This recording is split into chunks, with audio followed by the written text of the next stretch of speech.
Lamos lang. Sabasa lang ng konti. Maganda nga ng balahibo. Mas bibilad ng konti sa araw.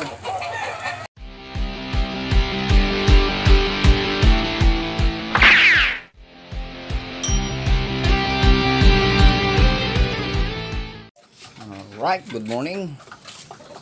Ayan, patuka ako ng manok.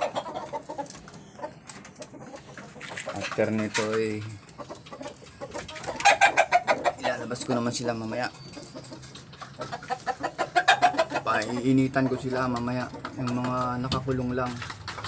Yung apat. Yung apat lang na nakakulong. Ito si white chocolate. Saka yung ama nandun sa dulo. Yung avocado. Bibilad naman sila ng araw. Ito. Itim. So yung apat nalabas ko mamaya doon. Right. Tapos silang tumuka.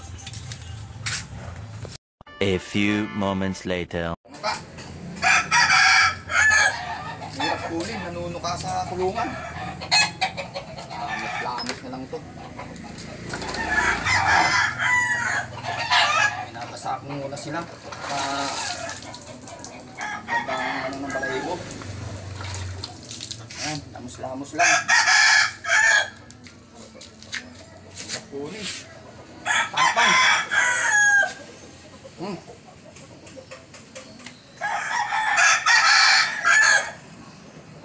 Lugon na lugon eh, oh. Right. Ayan, lamos lang. Sabasa lang ng konti.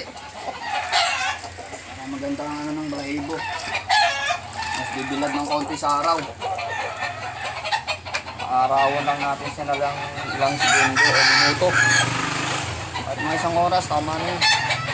Right. May dalawa pa dun sa loob. Right, tapos na. Dito na sila sa labas. Yan, binibilad ko na.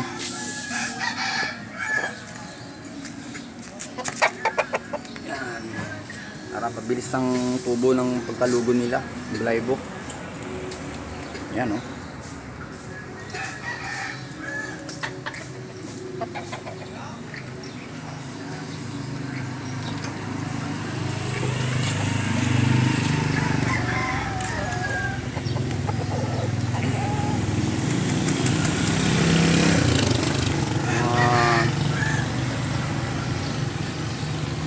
Ang pagbibilad kasi sa araw ng manok, yung alam mong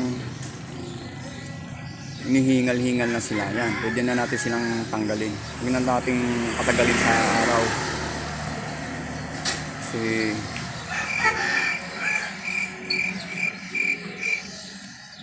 ano yung katawan nila, yung pag may stress sila sa sobrang init naman, yung tama lang yung init.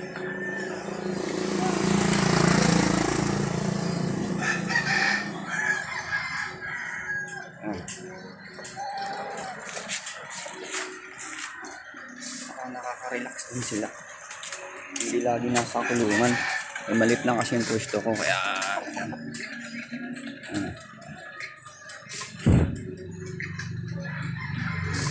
diba? So maya maya ipapasok ko na sila. Pag alam ko nang medyo okay na yung pagbilad ko, kaya nang sinabi ko, kapag nakahabo na sila at medyo tuyo na naman yung balahibo, yung basa, pwede na silang patok. Okay.